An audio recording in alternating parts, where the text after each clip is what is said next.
Hello guys, welcome back to another video. In this video I will show you how to fix Black Desert Online not working problem on your Windows 11 or Windows 10.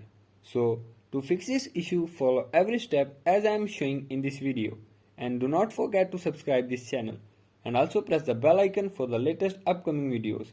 Hope so this will fix your problem and help you a lot.